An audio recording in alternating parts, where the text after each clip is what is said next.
አሁን ነገ ከነገ ወዲያ ፍልሰታ ትጀምራለች። ጾመ ፍልሰታ አይደለ? የልጅነት ትውስታ የሌለበት ማን አለ ከኛ መካከል? በፍልሰታ መጥቶ ያላስቀደሰ ያልቆረበ። ቅዳሴ እኮ ብዙዎቻችን የለመድነው ተምረን አይደለም፣ ፍልሰታ አስቀድሰን ነው በየቀኑ። ለፍልሰታ እኮ የምንሰለፈው ለመቁረብ ነበር። ዛሬ ሰልፋችን የት ነው ክርስቲያኖች? ለፍልሰታ እኮ የምናመሸው ሰዓታት ለመቆም ነበር። ዛሬ የምናመሸው የት ነው ክርስቲያኖች? ኃጢአት የሌለባቸው መድኃኒት የማያሻቸው ህፃናትን ለማስቆረብ 2 ሰዓት 3 ሰዓት እንሰለፋለን። ቆስለን ለመሞት የምናጣጥር ራሳችን ግን አንቆርብም። እግዚአብሔር በቸርነቱ ይጎብኘን። በእውነት ርቀናል። በገዛ ችሎታችን በገዛ አቅማችን መመለስ አንችልም። እሱ በቸርነቱ ይመልሰን። ኑዛዜ ጥፋተኛነትን ማመን ይፈልጋል። በደልን ማመን ይፈልጋል። እኛ በሰው ፊትም በእግዚአብሔር ፊትም ስንናዘዝ ልክ አዳም እንዳደረገው ነው የምናደርገው። ሰዎችን በድለን ሰዎችን አስቀይመን ጥፋት አጥፍተን እንኳን እኮ ይቅርታ ስንጠይቅ አጥፍቻለሁ፣ በድያለሁ፣ ማድረግ የማይገባኝ ነገር አድርጌያለሁ ይቅር በሉኝ አንልም እኮ። ካስቀየምኩሽ ይቅርታ ነው የምንለው። ካስቀየምኩ ይቅርታ። ጉዳዩን የኛ ኃጢአት የኛ ጥፋት መሆኑን እናስቀርና የሰዎቹን ስሜት እናደርጓለን ማዕከሉን ማለት። ካስቀየም ካጠፋው ይቅርታ እንላለን። አጥፍቻለሁ ብሎ በደልን ማመን ይከብደናል። ራስን ዝቅ ማድረግ ይከብደናል። በገዛ ጥፋታችን እንኳን በሰው ፊትም በእግዚአብሔር ፊትም እንደታበይን ነው ሁሌ። ንስሐ ስንገባም ዙሪያ ጥምጥም አይደለ? የራሳችን ኃጢአት ለመናዘዝ የሌሎች የሶስት ሰዎችን ኃጢአት ተናዘን ነው የምንመጣው። እከሌ እንደዚህ አድርጎ ከዛ እንደዚህ ብሎኝ ከዛ እንደዚህ ያደረኩኝ ነው የኛ ኑዛዜ። በድያለሁ ማለት ይከብደናል። አጥፍቻለሁ ማለት ያቅተናል። እግዚአብሔር ግን ከአዳም ይጠብቅ የነበረው እሱ ነው። እባብ በነፃነት እግዚአብሔርን ሔዋን ጋር እስከ ማማት የሚያደርስ ጓደኝነትን ከየት ነው ያመጡት? ክፉ ባልንጀራ መልካሙን አመል ያበላሻል ይላል ቅዱስ ጳውሎስ በአንደኛ ቆሮንቶስ መልእክቱ ምዕራፍ 15። ክፉ ባልንጀራ መልካሙን አመል ያበላሻል። ይሄ የወላጅ ምክር ብቻ እንዳይመስላችሁ የመጽሐፍ ቅዱስ ምክር ነው። ጠቢቡ ሰለሞን ይመክራል፣ ቅዱስ ጳውሎስ ይመክራል። መጥፎ ባልንጀራ ይቅርባችሁ ብሎ ጓረቤቶቻችሁ፣ ጓደኞቻችሁ፣ ባሎቻችሁ በነፃነት እስከ ማማት የሚያደርስ ጓደኝነት ከየት ነው ያመጡት? እንኳን ጓደኛሽ እኮ እህትሽ እናትሽ ከባልሽ በላይ አቀርብሽም። ሚስቶቻችንን እስከ ማማት የሚያደርስ ነፃነት ከየት ነው ያመጣው? በባዕድ ፊት ወላጆቻችንን እህት ወንድሞቻችንን እስከ ማስጣት የሚያደርስ ጓደኝነት ከየት ነው ያመጣው? ይሄ እኮ ክፉ ባልንጀራነት። ከባልንጀሮቻችን ምን ያክሎቹ ናቸው ነገር እግዚአብሔርን የሚያወሩን ነገር እግዚአብሔር እንድናስብ የሚያደርጉን? ስንሰባሰብ ስንገናኝ እንደው ስለምንድን ነው የምናወራው? እንደው ስለ ኑሮ ውድነቱ ስለ ሀገር ፖለቲካ ከማውራት አልፈን ሌላም በጎ ነገር የምናወራው ምንድን ነው? ከሐሜት ያለፈ ከኃጢአት ያለፈ እግዚአብሔር የሚከብርበት እግዚአብሔር የሚመሰገንበት ነገር እንጨዋወት ይሆንኛ? እንደው ተሳስተን ስለ ቤተ ክርስቲያን ብናወራ እኮ አከለ የሚባሉት ቄስ እንደዚህ ያደረጉ ብለን ነውር ለመናገር ነው። አከለ የሚባለው ዘማሪ እንዲያደርገ ሲባል ሰማው ለማለት ነው። አከለ የሚባለው ሰባኪ ሰው መሰለሽ ለመባባል ነው። ስለ ቤተ ክርስቲያን ብናወራ እንኳን ለማማት ነው። ስለ ንስሐ ስለ ሥጋው ደሙ ስለ ጸሎት እግዚአብሔርን ስለመውደድ ከጌታ ስለመታረቅ ማን ያወራል? እግዚአብሔር አምላካችን ቢወድ ቢፈቅድ ለሚቀጥሉት ጥቂት ደቂቃዎች ከኔ ጋር እግዚአብሔርን ቃል እንነጋገራለን። በመካከላችን ተገኝቶ የሚረባንን የሚጠቅመንን ፍሬ የምናፈራበትን ቃሉን እንዲያስተምረን እንዲመግበን የእግዚአብሔር አምላካችን ቅዱስ ፈቃዱ ይሆንልን። መነሻ የምናደርገው ኃይለ ቃል በኦሪት ዘፍጥረት ምዕራፍ 3 ከቁጥር 9 ላይ ያለ ኃይለ ቃል ነው። አይቴ ሀሎከ ወዴት አለ የሚለውን ኃይለ ቃል ነው መነሻ የምናደርገው። የዚህን ቃል መነሻ ታሪክ ሁላችንም እናውቀዋለን። የቀደመው አባታችን አዳም የቀደመች እናታችን ሔዋን እግዚአብሔር አምላክ ከሰጣቸው ሕግ አፈንግጠው ከኖሩበት ተድላ ገነት ወጥተው በኃጢአት ከመሰደዳቸው በፊት ለመጨረሻ ጊዜ ከእግዚአብሔር ጋር ያደረጉት ንግግር ነው ይሄ ጥቅስ የዚህ ጥቅስ መነሻ ማለት ነው። አታድርጉ የተባሉትን አደረጉ፣ አትብሉ የተባሉትን በሉ፣ በእግዚአብሔር ላይ አመጹ። እግዚአብሔር አምላክ አስቀድሞ አዳምን በገነት ውስጥ በኤደን ገነት ካኖረው በኋላ ሔዋንና አዳምን በገነት ኤደን ካኖራቸው በኋላ ክፉና ደጉን ከምታስታውቀው ከዚች ፍሬ እንዳትበሉ የሚል ሕግ ሰጥቷቸው ነበር። ይሄንን ሕግ የሰጣቸው እቺን ፍሬ እንዲበሉ ያዘዘበት የራሱ የሆነ ምክንያት አለ። አሁን ብዙ ጊዜ እናቶቻችን አንዳንድ ወንድሞቻችን ይጠይቃሉ አይደለ? እግዚአብሔር ሁሉን አዋቂ ነው፣ አዳምና ሔዋን እንደሚስቱ እንደሚወርቁ እንደሚበሉ ያውቃል። እንደሚወርቁ ካወቀ እንደው ዕፀ በለስን ባይፈጥራት አይሻልም ነበር ወይ? እንደው ፈጥሮ ከሚፈትናቸው እንደው ለፈተና ከሚዳርጋቸው ከናካቴው ፍሬዋን ባይፈጥራ አይሻልም ነበር ወይ የሚል ጥያቄ የሚያቀርቡ ሰዎች አሉ። ይሄ ጥያቄ ያለባችሁ ሰዎች የላችሁ? እግዚአብሔር ለፈተና አይደለም ዕፀ በለስን የፈጠራት። ዕፀ በለስን የፈጠረበት በጣም መሰረታዊ ምክንያቶች አሉት።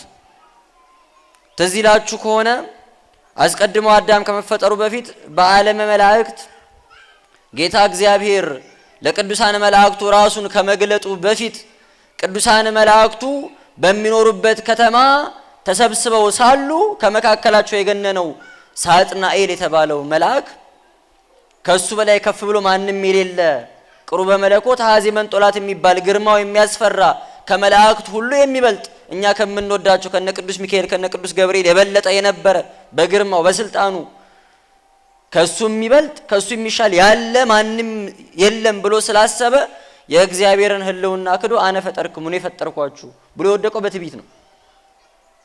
አምላኩን ማየት ስላልቻለ ማለት ነው። አምላክ እንዳለ እንዲያስብ እንዲያስታውስ የሚያደርገው ሕግ ስላልነበረው እግዚአብሔር አምላክ ይሄ ዲያብሎስ የወደቀበትን ወጥመድ ስለሚያውቅ የሰው ልጆችም ደግሞ በዚህ ወጥመድ እንዳይወድቁ አዳም ፍጡር መሆኑን እንዳይዘነጋ ፈጣሪ እንዳለው አስገኝ እንዳለው መጋቢ እንዳለው እንዲያስብ ከኔ በላይ ማንም የለም እንዳይል እንስሳቱ ሲገዙለት እንስሳቱ ሲሰግዱለት ስነ ፍጥረት ሲታዘዝለት ፈጣሪ የሆነ እንዳይመስለው ከሱ የሚሻል ከሱ የሚበልጥ እሱንም ፍጥረትንም የፈጠረ አምላክ መኖሩን እንዲያስብ እንዲያስታውስ ፍጡር መሆኑን እንዳይዘነጋ ሕግ ተሰጠው። አታድርግ አድርግ ሊለው የሚችል ሕግ ጥሶ ቢገኝ ሊቀጣው የሚችል ሕጉን አክብሮ ቢገኝ ሊባርከው ሊሸልመው የሚችል ከሱ የሚበልጥ አምላክ መኖሩን እንዲያስታውስ። እየሰማችሁኝ ነው? የመጀመሪያው ዕፀ በለስ የተፈጠረችበት ምክንያት ይሄ ነው። አዳም ፈጣሪ እንዳሉ ምን እንዳይዘነጋ እንደ ዲያብሎስ በትዕቢት ተፈትኖ እንዳይወድቅ ሁሉ በእጁ እንዳይመስለው ማለት ነው። ምክንያቱም አማልክት ዘበጸጋ የጸጋ አማልክት ተደርገው አዳምና ሔዋን በፍጥረት ላይ ተሹመዋል። አምላክ ማለት ገዢ ማለት ነው። ጌታ እግዚአብሔር አዳምና ሔዋንን ከፈጠራቸው በኋላ ፍጥረቱን ሁሉ ግዙ ብሎ የገዢነት በጸጋ ወይም በስጦታ የአምላክነት ስልጣንን ስለሰጣቸው ፈጣሪ አምላክ የሌላቸው እንዳይመስላቸው እንዳይዘነጉት ሲል ሕግ የምትሆን ምልክት የምትሆን የምልክት ፍሬን ዕፀ በለስን ሰጠው ማለት ነው። ይሄ የመጀመሪያው ምክንያት። ሁለተኛው ዕፀ በለስ የተፈጠረችበት ምክንያት የአዳም ነፃ ፈቃዱ እንዲታወቅ ነው። አዳም ነፃ ፈቃዱ እንዲገለጥ ነው። ክርስቲያኖች ነፃነት ማለት ምን ማለት ነው? አንድ ሰው ነፃ ነው የሚባለው እኮ የመምረጥ መብት ሲኖረው ነው። አንድን ነገር ለማድረግ ወይም ላለማድረግ የመወሰን የመምረጥ መብት ካለው ነው አንድ አካል ነፃ ነው ሊባል የሚችለው። የመምረጥ መብት ከሌለን ነፃነት የለንም። የታዘዝነውን ብቻ የምናደርግ ከሆነ ነፃነት የለንም። ለማድረግ ወይም ላለማድረግ ስልጣን ካለን ያ ነፃነት ተብሎ ይጠራል። እንደው ተሳስተን ኃጢአት ሰርተን ሲኦል ከምንገባ እንደው ነፃነቱ ቢቀርብንስ የሚል ሰው አለ። ይሄ ማለት እንደ እንስሳት መኖር ማለት ነው። ስለ ነጋቸው ማሰብ እንደማይችሉት ነጋቸውን መወሰን እንደማይችሉት መምረጥ እንደማይችሉት ፈቃድ እንደሌላቸው ለቦ እንደሌላቸው እንደማያስቡት እንደ እንስሳት መሆን ነው። እግዚአብሔር ግን እኛን የፈጠረን በአርአያው በአምሳሉ ነው። እግዚአብሔርን መምሰላችን ከሚታወቅባቸው ከሚገለጥባቸው መንገዶች አንዱ ነፃ ፈቃድ የመምረጥ መብት ያለን መሆናችን እንጂ እግዚአብሔርን የምንመስለው በአይናችን በጆሮአችን በእጆቻችን አይደለም። እሱንማ ጦጣዎችም አላቸው ዝንጀሮችም አላቸው። በመልካችን ሲባል እንደው ይሄ አካላዊ ገጻችን ብቻ ማለት አይደለም። እንደ እግዚአብሔር ሕያው ሆና የምትኖር ከእግዚአብሔር ሕያውነት የተቀዳ ሕያውነት ያላት ነፍስ ስላለች ከእግዚአብሔር ለባዊነት የተቀዳ ለባዊነት አሳቢነት ስላለን የመምረጥ መብት ስላለን ማለት ነው። እግዚአብሔር በመልኩ ፈጥሮ ነፃ አድርጎናል ብለን ከተናገርን ነፃነታችን የሚገለጥበት የሚታይበት መገለጫ ያስፈልገዋል። በጥሩ ምሳሌ ለማስረዳት አንድ አባት ጠዋት ወደ ስራ ሲሄድ ልጆቹን ሰብስቦ አንድ ሰው ከዚህ ቤት ንቅንቅ እንዳይል ቢል እየሰማችሁኝ ነው? አንድ ሰው ከዚህ ቤት ንቅንቅ እንዳይል እንዳይወጣ ቤት ውስጥ ተጫወቱ ተፈቅዶላችኋል ቤት ውስጥ እንደፈለጋችሁ ሁኑ ይቺን በር ከፍታችሁ ከወጣችሁ ግን ከኔ ጋር የመጨረሻችን ነው ብሎ ልጆቹን አስጠንቅቆ በሩን ከውስጥም ከውጭም ቆልፎ መስኮቶቹን ቆልፎ ቢሄድ ወደ ስራ እየሰማችሁኝ ነው። ማታ ሲመለስ ልጆቹ ቤት ውስጥ ቁጭ ብለው ቢጠብቁት እነዚህ ልጆች ከቤታቸው ያልወጡት መውጣት ስለማይችሉ ነው ወይስ መውጣት ስለማይፈልጉ ነው? አባታቸውን አክብረው አንወጣም ብለው መውጣት ስላልፈለጉ ነው ወይስ መውጣት ፈልገው መውጣት ስላቃታቸው ነው? የትኛው ይመስላችኋል? ስለፈለጉ ወይስ ስላቃታቸው? በምን አወቃችሁ?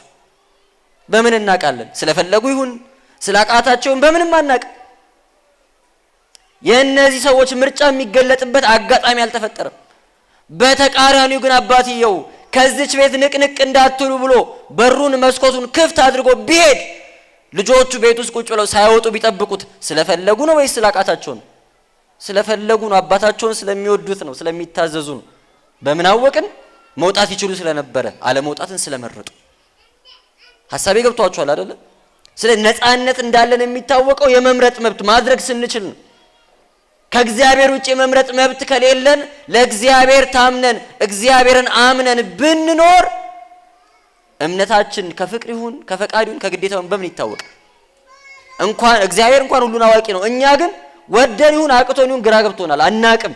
መርጠን አይደለም ፈቅደን አይደለም፣ ግራ ገብቶናል። ሰው ነፃ መሆኑ እንዲታወቅ ከእግዚአብሔር ውጪ ከእግዚአብሔር ተለይቶ መኖር የሚችልበት እድል ሊሰጠው ይገባል። ከእግዚአብሔር ተለይቶ መኖር እየቻለ አይ ይቅርብኝ እግዚአብሔር ይሻለኛል ብሎ ከእግዚአብሔር ጋር ከኖረ ይህ ሰው በእውነትም ነፃ ፈቃዱን ለበጎ ተጠቅሞታል። ከእግዚአብሔር ተለይተን መኖር ካልቻለ ግን ሮቦት መሆን ነው፣ እንስሳት መሆን፣ መብት ከሌለን ማለት ነው። መምረጥ ካልቻለን ተገደን ከሆነ ይኖር ነው። የሚደንቅ ነገር የለውም። የሚደንቅ ነገር የለውም። ሐሳቤ እንደው እየገባችሁ ይሁን? ነፃ ፈቃዳችን እንዲገለጥ ነው ሁለተኛው ምክንያት። ሶስተኛው ምክንያት አዳም ለእግዚአብሔር ያለው ፍቅር ይገለጥ ዘንድ ነው። ለእግዚአብሔር ያለው ምን አልኳችሁ? ፍቅር። ለእግዚአብሔር ያለው ፍቅር እንዲገለጥ አዳም ጌታ እግዚአብሔር ሲናገር ብትወዱኝስ ትእዛዛቴን ጠብቁ ብሏል። እግዚአብሔርን መውደድ የሚገለጠው ጌታ ሆይ እወድሃለሁ ብሎ በመናገር አይደለም። እውነተኛ ፍቅር የሚታወቀው እወድሃለሁ ብሎ በመጮህ በመዘመር አይደለም። እውነተኛ ፍቅር የሚገለጠው በተግባር ነው። በተግባር ነው። እግዚአብሔርን መውደዳችን የሚታወቀው ለእግዚአብሔር ሕግ ለእግዚአብሔር ትእዛዝ ስንገዛ ነው። እንኳን ሰው ለእግዚአብሔር ያለው ሰው ለሰው ያለው ፍቅር እንኳን የሚገለጠው በተግባር ነው። ፍቅርህን በአፍ አይደለም በተግባር አሳየኝ አይደለም እንለው? ሰርታ አሳየኝ በምግባር። በአንደበትማ ሁሉም ሰው ወድሃለሁ ወድሻለሁ ይላል። ሰው ጠላሃለሁ አይልም። እግዚአብሔርን ቢሆን እንጠላሃለን አንወድህም አንለውም። ለእግዚአብሔር ያለን እውነተኛ ፍቅር ግን የሚገለጠው እንደ እግዚአብሔር ሐሳብ እንደ እግዚአብሔር ፈቃድ ስንኖር። አዳም በገነት በኖረባቸው 7 ዓመታት ለእግዚአብሔር ያለው ፍቅር ታውቋል። ልቡ ሲሸፍት ደግሞ የእግዚአብሔርን ሕግ ባለማክበሩ ታውቋል። ፍቅሩ የሚገለጥበት መንገድ ነበረው ማለት ነው። አያችሁ፣ እግዚአብሔር ጨክኖብን አይደለም። ስንት ምክንያት ዘረዘርን እስካሁን ዕፀ በለስ የተፈጠረችበት? መልሱልኛ። 3 አይደለ? አንደኛ ለምን አለን? አዳም ምን መሆኑን እንዳይረሳ፣ ፍጡር መሆኑን እንዳይረሳ አይደለ? ሁለተኛ የአዳም ምኑ እንዲገለጥ፣ ነፃ ፈቃዱ እንዲገለጥ። ሶስተኛ የአዳም ምኑ እንዲገለጥ፣ ፍቅሩ እንዲገለጥ ብለናል። እነዚህ ዕፀ በለስ የተፈጠረችባቸው ምክንያቶች ናቸው እንጂ እግዚአብሔር ጠልቶን ሊያሰናክለን ሊገለን ሽቶ ሞትን መከራን እንድንቀበል ፈልጎ አይደለም። ፈጥሮ ግን እንደ እንስሳት ቢተወን ጥቅም የኛ ተፈጥሮ ምንም ጥቅም ስለማይኖረው ነው። ምንም የተለየን ስለማንሆን ነው። አክብሮ ከፍ አድርጎ የፈጠረን ነፃ ፈቃድ ሰጥቶ ፍቅራችን እንዲገለጥ እድል ሰጥቶ የፈጠረን ከፍጥረታት እንድንበልጥ አድርጎ ነው አይደለ? እግዚአብሔር ሰማይና ምድርን ፈጠረ መልካም እንደሆነ አየ። ባህርን ፈጠረ መልካም እንደሆነ አየ። እጽዋትን ፈጠረ መልካም እንደሆነ አየ። መልካም እንደሆነ አየ ይልና ሰውን ፈጠረ ካለ በኋላ እጅግ መልካም እንደሆነ አየ ነው። እጅግ መልካም እንደሆነ አየ። እንደዚህ አይነቱን ክብር ከያዝን ደግሞ ከትልቅ ክብር ጋር ከትልቅ ጸጋ ጋር አብሮ የሚመጣ ኃላፊነት ደግሞ አለ። ውጤቱን ወዶ ክብሩን ወዶ ድካሙን ልፋቱን አለመውደድ አይቻልም። ክርስቲያኖች ሁለት ወዶ የለም። ወይ እንደ እንስሳት ተንቀን እንደ እንስሳት ኖረን ማለፍ ነው፣ ወይ ደግሞ ሰው ሆነን እንደ ሰው ተከብረን ማለፍ። ጨክኖ አይደለም። እውነት ነው፣ ጌታ እግዚአብሔር እንደምንበድል ያውቃል፣ እንደምንወድቅ ያውቅ ነበር። እንደምንበድል ብቻ ግን አይደለም፣ በመስቀል ላይ ክፉ የሆነ ሞቶ ከወደቅንበት እንደሚያነሳንም ያውቃል እግዚአብሔር። ቸርነቱ አራቀችንም ማለት ነው። ወደ ታሪካችን ስንመለስ አዳምና ሔዋን እችን ፍሬ አትብሉ ከተባሉ በኋላ በጠላት ዲያብሎስ አሳችነት ምክንያት ይህችን ፍሬ በሉ። ይህችን ፍሬ ሲበሉ እግዚአብሔር አስቀድመው ያስጠነቀቃቸው አንድ ማስጠንቀቂያ ነበር አይደል? ክፉና ደጉን ከምታስታውቀው ፍሬ አትብሉ ነው። አዳም ክፉና ደጉን ለይቶ ማወቅ የሚችልበት ጸጋ አለው። ግን እስከበደለበት ጊዜ ድረስ በጎን መልካሙን ነገር ነበር የሚያውቅ፣ ክፋትን አያውቅም ነበር። ፍሬዋን ከበላ በኋላ ያወቀው የመጀመሪያው ክፉ ነገር ግን እርቃኑ መሆኑን ነው። እግዚአብሔር ብርሃን አልብሶት ጸጋ አልብሶት እርቃኑ ስላልተገለጠ በጣም የተሻለ እንደሆነ ያስብ ነበር። ትቢያ መሆኑን ዘንግቶ ነበር ማለት ነው። ልክ ፍሬዋን ሲበላ እርቃኑን ባዶውን መሆኑን ተራ መሆኑን ኢምንት መሆኑን አወቀ አዳም። አዳምና ሔዋን ተያይተው ተፋፈሩ። ዘፍጥረት 2ን ስታነቡ ወደ ኋላ መለስ ብላችሁ ግን ገና ሲፈጥራቸው ሁለቱም እርቃናቸውን ነበሩ፣ አይተፋፈሩምም ነበር ይለናል መጽሐፍ ቅዱስ። አይተፋፈሩም ነበር። አሁን ግን አፈሩ። እስካሁን ክፉ ነገሩን አላዩም ነበር። እስካሁን ጸጋቸው ብርሃናቸው ነበር የሚታያቸው። አሁን እርቃናቸው ሲታያቸው ግን አፈሩ። ባፈሩ ጊዜ ሮጠው ሄዱና በዕፀ በለስ ስር ተደበቁ። ከዕፀ በለስም ቅጠል ቆርጠው እርቃናቸውን ሸፈኑ ይላል። እየሰማችሁኝ ነው? ከእግዚአብሔር የጣሉት በዕፀ በለስ ምክንያት ነው። በእግዚአብሔር ላይ ካመጹ በኋላ ሄዶ የተደበቁትም ዕፀ በለስ ውስጥ ነው። አያችሁ ድካማችን። በእግዚአብሔር ላይ በኃጢአት በበደል እናምጻለን። እግዚአብሔር በድሎት ከእግዚአብሔር ጋር የተጣላ ማንም ሰው የለም። እምንጣላው እኛው በድለን ነው፣ እኛው አጥፍተን ነው፣ እኛው ኃጢአት ሰርተን ነው። ወይ ነገረ ስራው አሰራሩ አልገባ ብሎን ተስፋ ቆርጠን ቸኩለን ትዕግስት አጥተን ነው ከእግዚአብሔር የምንጣለው። ከእግዚአብሔር ከተጣላን በኋላ እረ ማረኝ ይቅር በለኝ ብሎ ወደሱ በመሮጥ ፈንታ ግን ከእግዚአብሔር ወደ ለየን ኃጢአት ሄዶ መደበቅ ይቀናናል። ሮጠን ዕፀ በለስ ስር ነው የምንገባው፣ ኃጢአታችን ስር ሮጠን በደላችን ስር። አስቀድሞ ከእግዚአብሔር ወደ ለየን ክፋት ነው የምንሸሸገው። ወደ እግዚአብሔር ሄዳ እንጠጋም። እንደ ህፃናት ብንሆን እኮ እንደነበር ህፃናት አስተውላችሁ ታውቃላችሁ? ህፃን ልጅ እናቱ ስገርፈው አይሸሽም እኮ፣ ወደ ውጭ አይሮጥም። የራሱን የእናቱን ቀሚስ ይዞ ነው የሚያለቅሰው። ራሷ እየመታችሁ እሷ ስር ለመወሸቅ ነው የሚታገለው። ከሷ ውጭ መሄጃ የለውማ። ከእግዚአብሔር ብንጣላ አምባችን፣ መጠጊያችን፣ መሸሸጊያችን እግዚአብሔር ነው።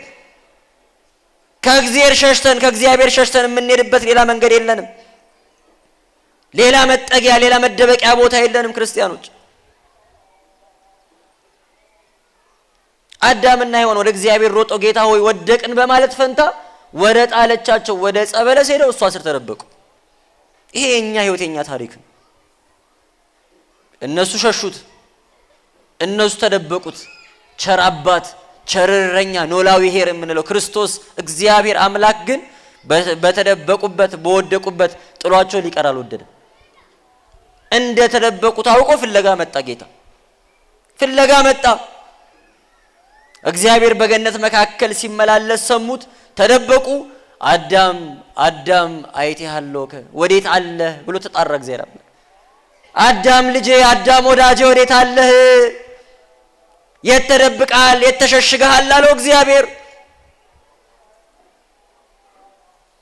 ረሲ ይጎይ እንዛልቦ ዘይደግኖ ኃጥ ሰው ክፉ ሰው የሚያሳድደው የሚያባረው ሳይኖር ይሸሸጋል ይሸሻል እንዲል መጽሐፍ።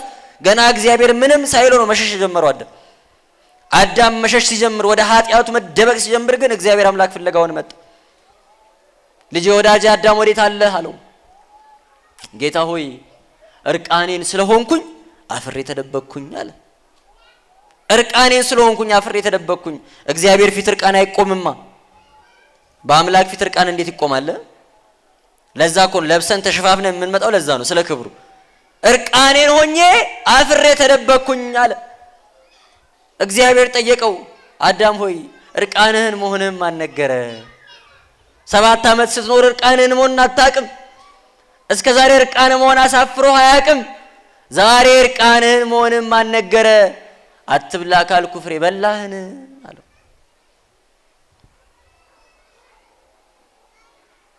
አዳም ወዴት ነህ ሲባል አዳም ኃጢአት ሰርቼ በድዬ ተደብቄያለሁ ማለት ነበረበት አይደል እንዴ? እግዚአብሔር አምላክ አዳም ወዴት ነህ ብሎ የጠየቀው አዳም ያለበትን ስለማያውቅ አይደለም። ከጌታ አይኖች የተሰወረ ነገር ኖሮ አይደለም። ስለ 2 ምክንያቶች ነው። አንደኛው ትንቢት ነው። ዛሬ ኃጢአት በደል ሰርተ ተደብቃል፣ ወድቀሃል። ነገ አላዋቂ የሆነ ወዴት ነህ ብሎ የሚጠይቅ የሚጣራ ያንተን ስጋ ለብሼ መጥቼ ያድንሃለሁ ሲለው ነው። ትዝ አይላችሁም? አልዓዛርን ወዴት ቀበራችሁት ብሎ ሲጠይቅ ክርስቶስ ወዴት አደረጋችሁት ሲል እንደማያውቀው ነው ሲጠይቅ። የማያውቀውን አላዋቂ ደካማ የሆነውን ስጋህን ለብሼ ያድንሃለሁ ሲለው ነው ይላሉ አባቶቻችን። አንደኛ። ሁለተኛውና መሰረታዊ ምክንያት ግን የት ነህ ብሎ የጠየቀበት ለአዳም የኑዛዜ እድል ሲሰጠው ነው። አዳም እንዲናዘዝ ኃጢአቱን እንዲናገር እድል ሲሰጠው ነው። የት ነህ ሲለው ጌታ ሆይ በደልኩ፣ አጠፋው፣ ሕግህን ትእዛዝን ሻርኩኝ፣ አታድርግ ያልከኝን አደረግኩኝ፣ አትብላ ያልከኝን በላሁኝ ብሎ እንዲናዘዝ እድል እየሰጠው ነበር። አዳም አልተናዘዘም። ራቁቴን ስለሆንኩ አፈርኩኝ አለ። እግዚአብሔር ዝም አላለም። አሁንም እድል ሰጠው። በምን አወክ? አትብላ ካልኩ ነገር በላህ ወይ አለው። አዳም አሁንም ኃጢአቱን በደሉን በማመን ፈንታ ምንድን ነው ያለው? ትርዳ፣ ረዳት ትሁን፣ ታግዝ ብለህ የሰጠኸኝ ሴት አሳስታኝ በላሁኝ አለ። አሳስታኝ በላሁኝ አለ። አጥፍቻለሁ ማለት ነበረበት። በድያለሁ ማለት ነበረበት። እርሱ ግን አመካኘ። አው ሔዋንም የሱ ጎን አይደለች? ከሱ አልተለየችም። አንቺ ሴት ያደረግሽው ምንድነው ብሎ እድል ሰጣት። ለሷም በድያለሁ ወድቄያለሁ በማለት ፈንታ እባብ አሳሰተችኝ አለች አይደል? እባብ አስታኝ በላው።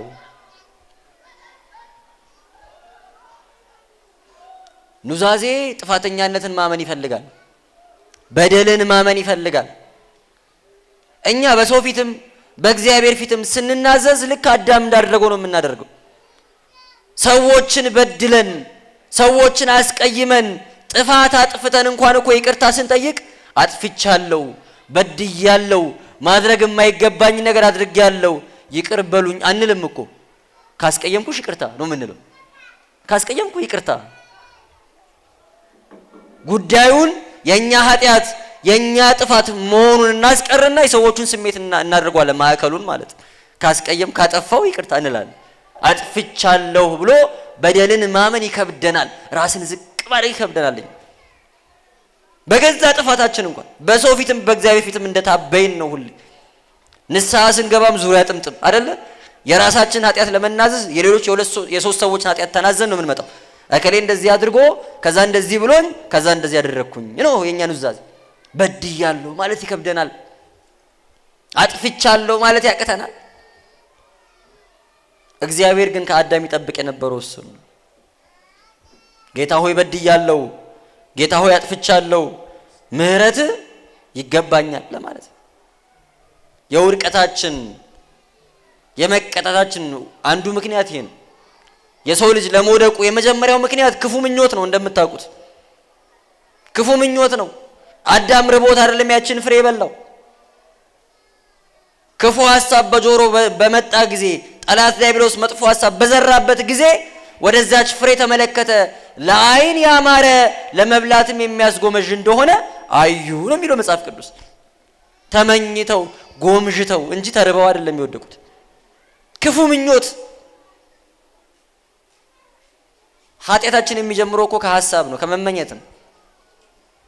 ሰው እኔ እኮ እንደው አፌ ነው እንጂ ልቤ ንጹህ ነው ይላል አይደለ? ከልብ የተረፈው ነው ክርስቲያኖች በአፍ የሚፈሰው። በልባችን ያልተመላለሰ ያላሰብነውን ሐሳብ ድንገት አንናገረውም። የኖረ ስለሆነ ነው የወጣው። ክፉ ሐሳብ፣ ክፉ ምኞት፣ ክፉ ባልንጀራነት። እንደው አስተውላችሁታል? እንደው ዝም ብላችሁ አስተውሉት ታሪካቸው። ሔዋን ይሄንን ኃጢአት ያሰበችው ማን ነግሯት ነው? መልሱልኛ። እንዴት አመሻችሁ? ሔዋን ማን መክሯት ነው ይህን ክፉ ሐሳብ ያሰበችው? እባብ አይደለ? ሔዋንና እባብ እግዚአብሔርን እስከ ማማት የሚያደርስ ጓደኝነት ከየት ነው ያመጡት? ሔዋን እኮ ለእባብ አምላኳ ናት፣ ትገዛልሽ የተባለች ናት፣ ባሪያዋ አገልጋይዋ ናት እባብ ለሔዋን። እግዚአብሔር ዋሽቶሻል ክብር ይግባውና አምላክ እንዳትሆኑ ነው እንደርሱ እንዳትሆኑ ነው ብላ እባብ በነፃነት እግዚአብሔርን ሔዋን ጋር እስከ ማማት የሚያደርስ ጓደኝነትን ከየት ነው ያመጡት? ክፉ ባልንጀራ መልካሙን አመል ያበላሻል ይላል ቅዱስ ጳውሎስ በአንደኛ ቆሮንቶስ መልእክቱ ምዕራፍ 15። ክፉ ባልንጀራ መልካሙን አመል ያበላሻል። ይሄ የወላጅ ምክር ብቻ እንዳይመስላችሁ የመጽሐፍ ቅዱስ ምክር ነው። ጠቢቡ ሰለሞን ይመክራል፣ ቅዱስ ጳውሎስ ይመክራል፣ መጥፎ ባልንጀራ ይቅርባችሁ ብሎ። ጎረቤቶቻችሁ፣ ጓደኞቻችሁ፣ ባሎቻችሁ በነፃነት እስከ ማማት የሚያደርስ ጓደኝነት ከየት ነው ያመጡት? እንኳን ጓደኛሽ እኮ እህትሽ፣ እናትሽ ከባልሽ በላይ አቀርብሽም። ሚስቶቻችንን እስከ ማማት የሚያደርስ ነፃነት ከየት ነው ያመጣል? በባዕድ ፊት ወላጆቻችንን እህት ወንድሞቻችንን እስከ ማስጣት የሚያደርስ ጓደኝነት ከየት ነው ያመጣ ነው? ይሄ እኮ ክፉ ባልንጀራነት፣ መጥፎ ባልንጀራነት ነው። ሰው ገመናውን ነውሩን ሸፍኖ እግዚአብሔርን እየተማጸነ ይታገላል እንጂ ለጠላት አሳልፎ ለባዕድ አሳልፎ ቤቱን ይሰጣል፣ አካሉን። ሰው እኮ ምንም ቢታመም የጭኑን ቁስል ገልጦ አያሳይም አይደል እንዴ? የጭን ቁስል እኮ ይደበቃል፣ ይሸሸጋል። ለሚመለከተው ለባለሙያ ብቻ ነው የሚገለጠው። የትዳራችን ሐኪሙ እኮ እግዚአብሔር ነው። የእግዚአብሔር አይኖች የተባሉ ካህናት አይንተ እግዚአብሔር ንስሐ አባቶች ናቸው። ከነሱ በቀር ትዳራችን ውስጥ እኮ ማንም ሰው ሊገባ አልተፈቀደለት። ትዳር ስንት ጉልቻ ነው የሚባለው? መልሱ። 3 ጉልቻ አይደለ? አንድ ጉልቻ ባል ነው፣ ሁለተኛ ጉልቻ ሚስት ናት፣ ሶስተኛ ማን ነው? ልጅ ነው። ልጅ ነው እንዴ? እናት አባት ነው? እህት ወንድም ነው? ሶስተኛው ጉልቻ እኮ እግዚአብሔር ነው። ክርስቲያኖች በሶስት የተገመደ ገመድ አይበጠስም አለ ጠቢቡ ሰለሞን በመጽሐፈ መክብብ ምዕራፍ 4 ላይ። አራተኛ ከገባበት ግን ችግር ነው። በሶስት የተገመደ ገመድ አይበጠስም። ሶስተኛው እግዚአብሔር ነው፣ ቤቱን አጽንቶ የሚይዘው ምሰሶ።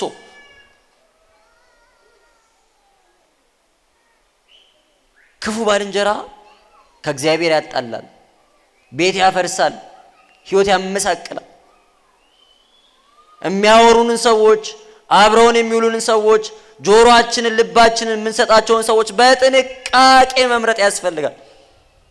ብዙ ሰው በጣም ወንድሞች በተለይ የምንሸወደው ሰው ተጽዕኖ የሚፈጥርብን አይመስለን፣ ሰው የሚቀርጸን አይመስለንም። ኧረ እኔ አልሰማቸውም ብለን ነው የምናስበው። ሐሳባችን ግን ወደዳችሁም ጠላችሁም የምናየውና የምንሰማው ነገር ውጤት ነው፣ ከኛ የሚመነጨ ነገር አይደለም። የኔ ብለን የምናስበው ሐሳብ ከሆነ ቦታ የቃረምነው ነው፣ በጎም ይሁን ክፉ። እንደው ዝም ብሎ ከልብ ብቻ የሚመነጭ እንዳይመስላችሁ። ወደድንም ጠላንም የምንሰማው ነገር የምናየው ነገር ይቀርጸናል፣ ይሰራናል። ከባልንጀሮቻችን ምን ያክሎቹ ናቸው ነገር እግዚአብሔርን የሚያወሩን፣ ነገር እግዚአብሔር እንድናስብ የሚያደርጉን? ስንሰባሰብ ስንገናኝ እንደው ስለምንድን ነው የምናወራው? እንደው ስለ ኑሮ ውድነቱ፣ ስለ ሀገር ፖለቲካ ከማውራት አልፈን ሌላም በጎ ነገር የምናወራው ምንድን ነው? ከሐሜት ያለፈ ከኃጢአት ያለፈ እግዚአብሔር የሚከብርበት እግዚአብሔር የሚመሰገንበት ነገር እንጨዋወት ይሆንኛ? እንደው ተሳስተን ስለ ቤተ ክርስቲያን ብናወራ እኮ አከል የሚባሉት ቄስ እንደዚህ ያደረጉ ብለን ነውር ለመናገር ነው። አከል የሚባለው ዘማሪ እንዲያደረገ ሲባል ሰማው ለማለት ነው። አከል የሚባለው ሰባኪ ሰው መሰለሽ ለመባባል ነው። ስለ ቤተ ክርስቲያን ብናወራ እንኳን ለማማት ነው። ስለ ንስሐ፣ ስለ ሥጋው ደሙ፣ ስለ ጸሎት፣ እግዚአብሔርን ስለመውደድ፣ ከጌታ ስለመታረቅ ማን ያወራል? እንደዚህ አይነት ባልንጀራ ያለው ሰው ብፁዕ ነው በእውነት። የተመሰገነ ምስጉን ሰው ነው። ክፉ ባልንጀራ ግን ከእግዚአብሔር ይለያል። ምኞት አደናቀፈቻቸው፣ ክፉ ባልንጀራ ጣላቸው፣ ማመካኘት ግን ቀበራቸው። ምክንያት ሰጡ። አዳም እኮ እግዚአብሔርን እየከሰሰ ያለው ሔዋንን ብቻ አይደለም። አንተ ትርዳ ብለህ የሰጠኝ ሴት ነው ያለው። አንተ ባሰጠኝ ኖሮ እንደማለት እኮ ነው። ትርዳ ብለህ የሰጠኝ ሴት አሳሳተችኝ። ለአዳም መውደቅ ተጠያቂው አዳም ብቻ ነው። ለሔዋን መውደቅ ተጠያቂዋ ሔዋን ብቻ ናት። በማንም የማሳበብ መብት የለን። ምክንያቱም እባብ አስገድዳ ሔዋንን ልታጎርሳት አትችልም። ሔዋንም አስገድዳ አዳምን ልታጎርሰው አትችልም። ሔዋን ስታ ብትመጣ እሷ ጎረሰች አይደል? ባሏንም ስታጎርሰው ዞር በይ ከዚህ ወግጅ ማለት ይችል ነበር። በእግዚአብሔር ላይ አላምጽ ማለት ይችል ነበር። አልተገደደም። ማንም ሰው ሊያስገድድ አይችልም። ሰይጣን አስገድዶ ኃጢአት ሊያሰራን አይችልም። ክርስቲያኖች እግዚአብሔር ፊት ቀርበን ሰይጣን አሳሳተኝ ልንል አንችልም። አሳች እንደሆነ ቀድሞ ነግሮናል። በሰይጣን ስራ እንዳትታለሉ ተጠንቀቁ ተብለናል። ምክንያት ማቅረብ አንችልም።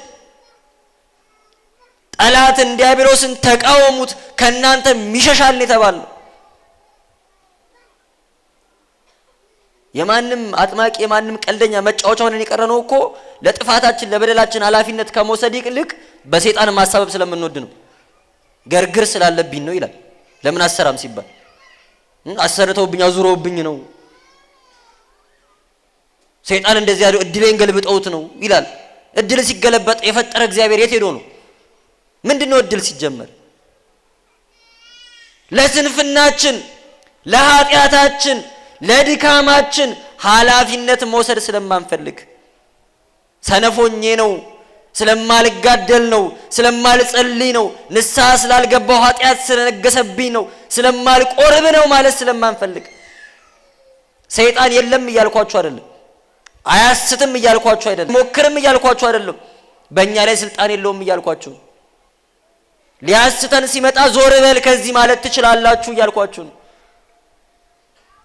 በሰማይና በምድር ከምድርም በታች ያለው ሁሉ የሚንበረከክለት የሚሰግድለት ኢየሱስ ክርስቶስ የተባለ ኃይለኛ ስም አላችሁ እያልኳችሁ። ጥፋታችንን ማመን ስለማንወድ ድካማችንን መቀበል ስለማንፈልግ ምናሳብብበት ምናመካኝበት ነገር ፍለጋ ስለምንንከራተት ነው። ማንንም መጫወቻ ሆነን ይቀርራል።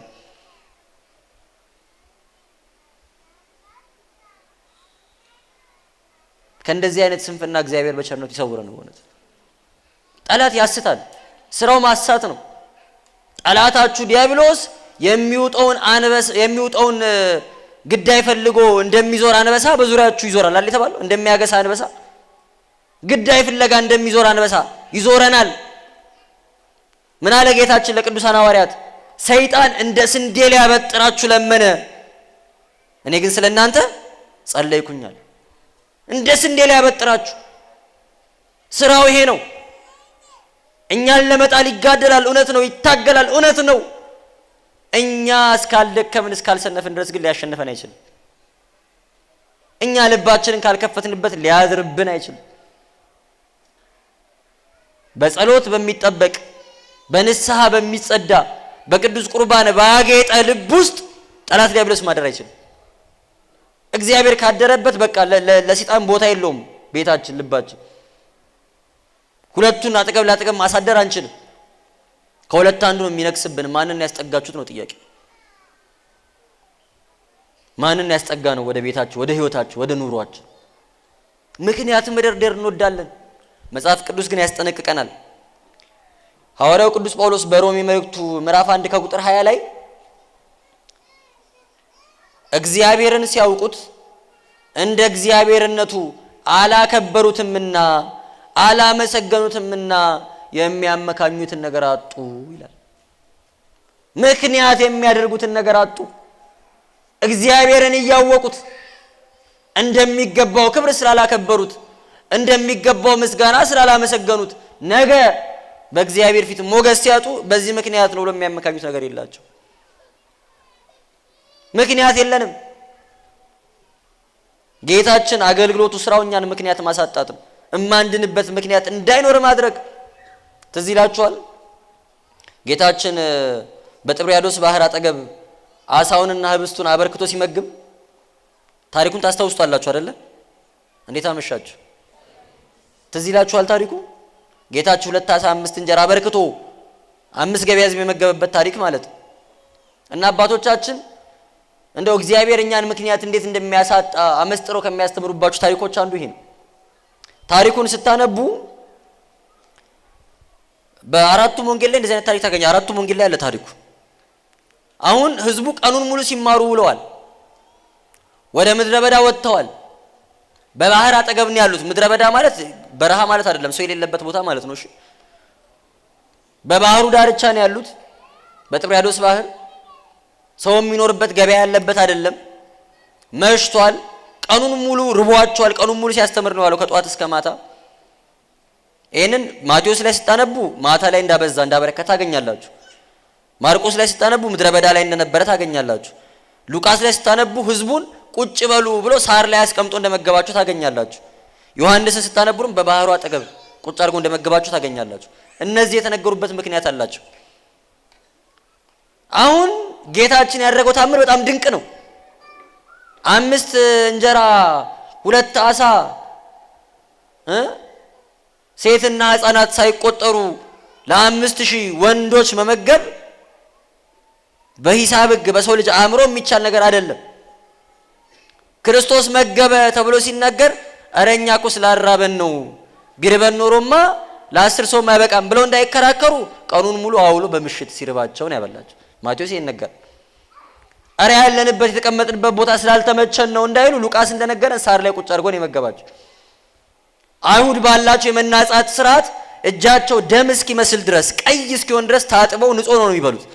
ቆሻሻ ነገርን መብላት ያረክሳል ብሎ ስለሚያምኑ ማለት ነው። እኛ እጃችንን መታጠቢያ ስላጣን ስለቆሸሽን ንጹህ ስላልሆነን አልበላንም ብለው እንዳይክዱ በባህሩ አጠገብ ነው የመገባቸው። አረ አበርክቶ አይደለም ተገዝቶ ነው እንዳይሉ በምድረ በዳ ገበያ በሌለበት ነው የመገባቸው። ስራውን የሚያሳንሱበት የሚያናንቁበት ምክንያት አሳጣቸው እግዚአብሔር አምላክ። እኔና እናንተ እንደው እግዚአብሔር እንደው በቸርነቱ በእምረቱ ይጎብኘን እንጂ እንደው በቸርነቱ ጎብኝቶ በቀኝ ያቁመን እንጂ በግራው ከቆምን በዚህ ምክንያቱ ለምናመካኙ ምንም ምክንያት የለንም። ምንም ምክንያት የለንም ክርስቲያኖች። እግዚአብሔር በእድሜ በጤና በትዳር በልጅ ባርኳቸዋል። እግዚአብሔር ቃሉን መግቦናል።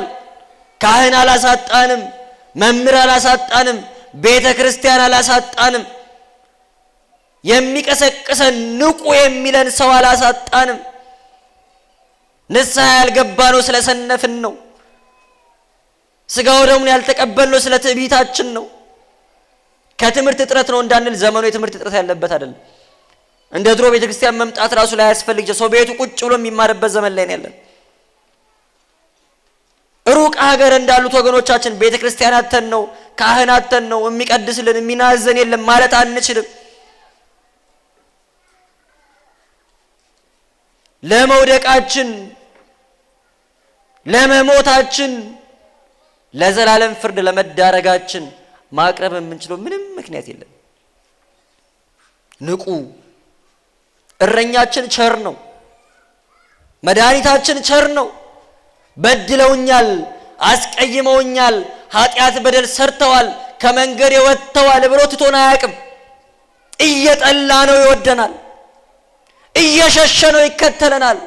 እንቢ እያልን ይለምነናል። ኑ እንዋቀስ፣ ኑ ተመለሱ ይላል። ትዕቢታችን አይገርማችሁ? እምንበድለውም እኛ፣ እምንሸሸውም እኛ፣ እምንደበቀውም እኛ። የእግዚአብሔር ምሕረት እለት እለት ትጣራለች። ጆሮ ዳባ ልበስ የምንለው እኛ። ቢፈርድብን ማን ይፈርድበታል? ምን ይገርማል? እሱ ግን ሊፈርድብን አይቸኩልም፣ ሊምረን ይቸኩላል። አንድ ምሳሌ ነግሬያችሁ ጨርሳለሁ፣ ሰዓታችን አልቋል። ሉቃስ 15 ላይ የሚነገረው ታሪክ ትዝ ይላችኋል? የወርቃማዎቹ ምሳሌዎች የምንላቸው የጠፋው ልጅ፣ የጠፋው በግ፣ የጠፋው ድሪም ታሪክ ማለት ነው። አንገባበትም ሰዓቱ ስለሌለን ማለት ነው። ግን የሁሉንም ታሪክ ተመልከቱ። ልጅየው የጠፋው ወዶ ፈቅዶ ነው። በቃኝ አባቴ ሰለቸኝ ደከመኝ አንተን ማገልገል ሀብቴን ንብረቴን ስጠኝ ብሎ ነው የጠፋው። ከጠፋበት ሲመጣም የወሰደውን ገንዘብ ይዞ አልመጣም። ገንዘቡን በትኖ ጨርሶ ከጋለሞታ ጋር ይላል መጽሐፍ ቅዱስ ጠቁሮ ከስቶ ተርቦ እሪያ ሲያገለግል እሪያ ሲመግብ እሪያ አሳማ እየሸተተ ነው የመጣ። አባቱ አስቀምጦ ነግሬህ ነበር ልጄ አልሰማኸኝም ተው ብዬህ ነበር። አሁን ድርሻህን አግኝተሃል። ከዚህ በኋላ ምንም እንዳትጠይቀኝ እኔ መቼስ ከእግዚአብሔር አገኘዋለሁ ቤቴ አኑ አላለም።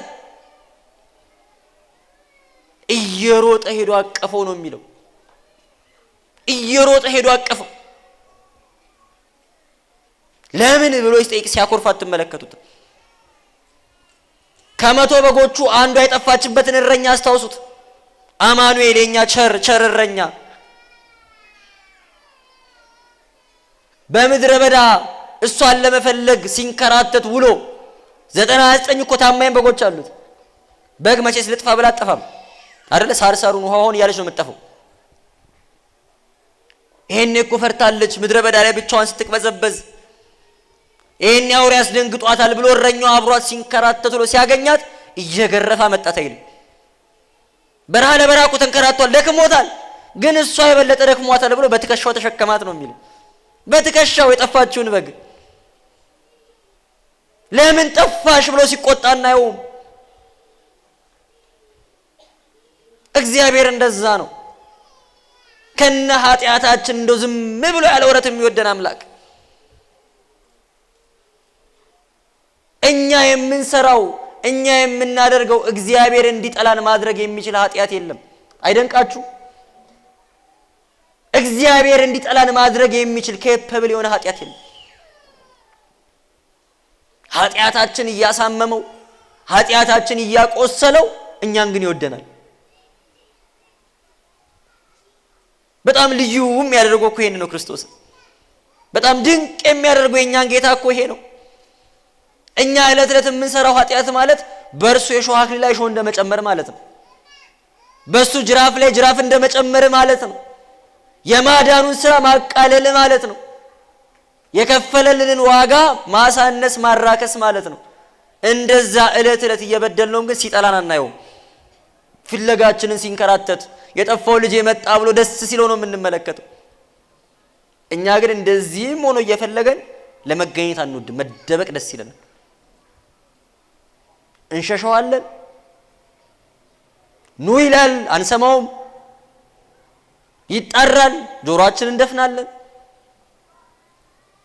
ነጠላችን ንጹህ ስለሆነ ልብሳችን መልካችን ስላማረ በእግዚአብሔር ደጅ ስለተመላለስን ብቻ ያመለጥን ይመስለናል። ውስጥ ግቡ ክርስቲያኖች፣ ውስጥ ግቡ። እዛ ጋር የሚታረደው ፍሪዳ ለኛ ነው። እዛ ጋር የሚሰዋው መስዋዕት ለኛ ነው። የልብሳችን ማማር ወደ እግዚአብሔር መንግስት አያስገባንም። የነጠላችን ንጣት ደህንነት ድህነት አይሆነንም። ቤታችሁን፣ ትዳራችሁን፣ ህይወታችሁን፣ ስራችሁን ከእግዚአብሔር ጋር በመሆን ብቻ አስባርኩ። ትልቁ ስኬታችን እግዚአብሔርን መያዝ ብቻ ነው። እግዚአብሔርን ገንዘብ ካላደረግን ክርስቶስን ወደ ህይወታችን ካላመጣን ዓለም ሁሉ ቢሰግድልን አይጠቅመን። ሰው ዓለሙን ሁሉ ቢያተርፍ ነፍሱን ግን ቢያጎድል ምን ይረባዋል ነው የሚለው መጽሐፍ ቅዱስ። እግዚአብሔርን አትጡት። ስራችሁ፣ ትዳራችሁ፣ ኑሯችሁ፣ ልጅ ማሳደግ፣ ሌላውም እግዚአብሔርን የሚያሳጣችሁ እንዳይሆን። ምክንያት የለንም እግዚአብሔር ፊት የምናቀርበው። ጌታ ዛሬም የት ነህ ልጄ የት ነሽ ልጄ ብሎ ይጣራል። እነሆኝ እዚህ ነኝ፣ በድዬ አስቀይሜ ከቤት ሸሽቼ ርቄ ቆሜያለሁ፣ በቸርነት በምሕረት አቅርበኝ አንተ መልሰኝ ብለን እንማጸነው። አሁን ነገ ከነገ ወዲያ ፍልሰታ ትጀምራለች። ጾመ ፍልሰታ አይደለ? የልጅነት ትውስታ የሌለበት ማን አለ ከኛ መካከል? በፍልሰታ መጥቶ ያላስቀደሰ ያልቆረበ። ቅዳሴ እኮ ብዙዎቻችን የለመድነው ተምረን አይደለም፣ ፍልሰታ አስቀድሰን ነው በየቀኑ። ለፍልሰታ እኮ የምንሰለፈው ለመቁረብ ነበር። ዛሬ ሰልፋችን የት ነው ክርስቲያኖች? ለፍልሰታ እኮ የምናመሸው ሰዓታት ለመቆም ነበር። ዛሬ የምናመሸው የት ነው ክርስቲያኖች?